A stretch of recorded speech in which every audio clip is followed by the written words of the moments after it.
The Crypto Markets Update is presented by Grayscale, the world's largest digital currency asset manager.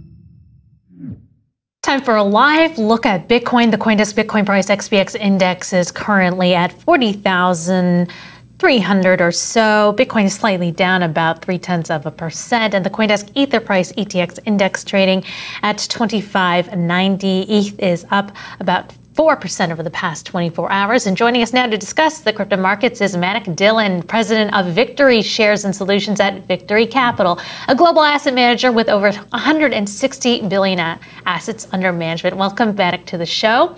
So I understand you have an announcement to make. Why don't you share it with us? Yeah, thank you for having me first. We're really excited with the announcement we made last week. So what we came to market with was announcing our exclusive partnership with both NASDAQ and Hashdex to offer the NASDAQ crypto index to US-based investors.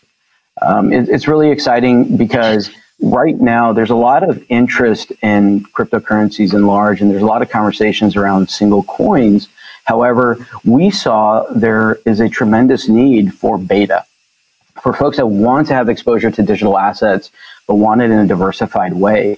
And we've been sitting on the sidelines up until now, watching this asset class evolve, like you have, and like many of your investors have, watching it develop, watching liquidity increase, watching volumes go up, and watching certain coins prove themselves to be potential diversifiers for even institutional investors, retail investors. So really excited about this partnership, particularly, with a firm like NASDAQ, who's very technology forward, globally recognized index provider, administering and governing the index. And then an experienced crypto asset manager like Hashdex being a part of it, a firm like that being supported by firms like SoftBank and Coinbase is really exciting, and being able to package all three of our capabilities together to help U.S. investors add digital assets to their portfolio.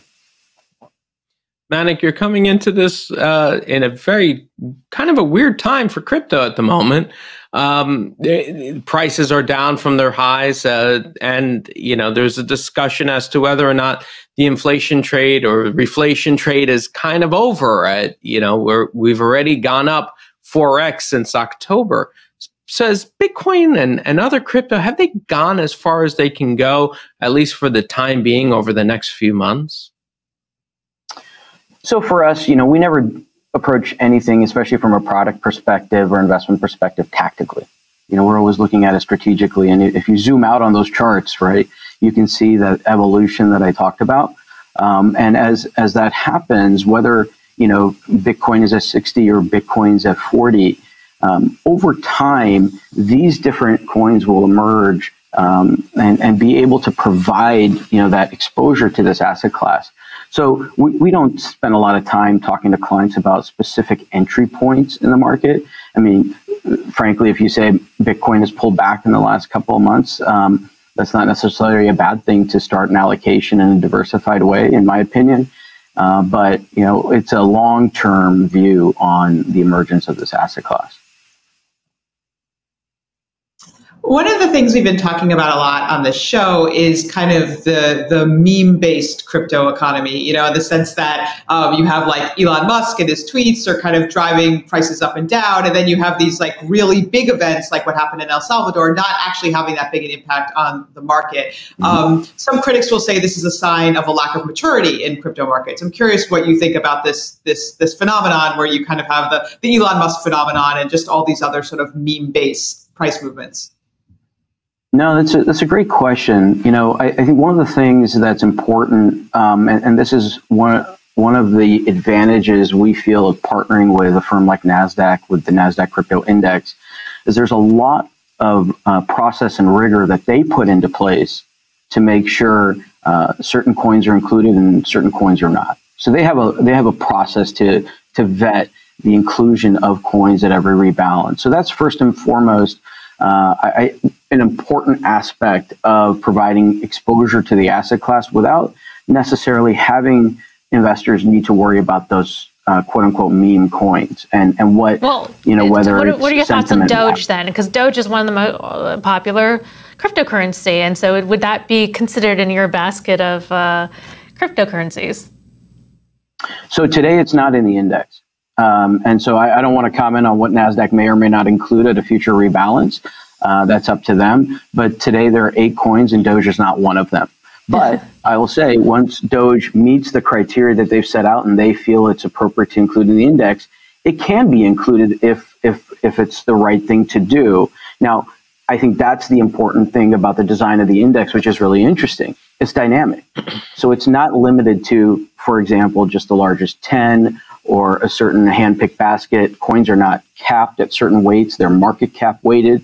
That's very important. So go back to other asset classes. Go back to things like when emerging markets came out. Go back to even really long ago and you had indexes like the Dow and the S&P coming out to market to provide exposure and beta.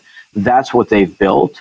And that's a great way, in our opinion, for investors to start allocating to the asset class in a more institutional way. So, Mannik, who's your target audience here? You could say it's everybody, and that's pretty much what everyone will always say.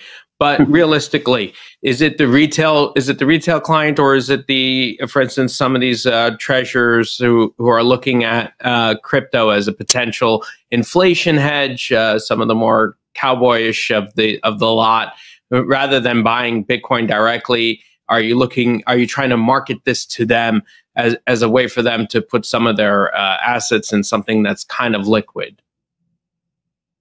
So we have an existing client base that's pretty well diversified. We cater to the institutional clients, such as those treasurers, asset owners, pension plans, and so forth. We cater to financial advisors and intermediaries. We also have a healthy direct-to-investor business. So first and foremost, what we'll be coming to market with is a private placement fund available for those institutional and accredited investors. But we think, like any asset class, and as we've done with other asset classes over time, we think there's a tremendous opportunity to bring this to a broader set of investors through perhaps different vehicles and broader set of vehicles. We at Victory are experienced in mutual funds. We have a very successful ETF business, for example. So we think over time that availability and that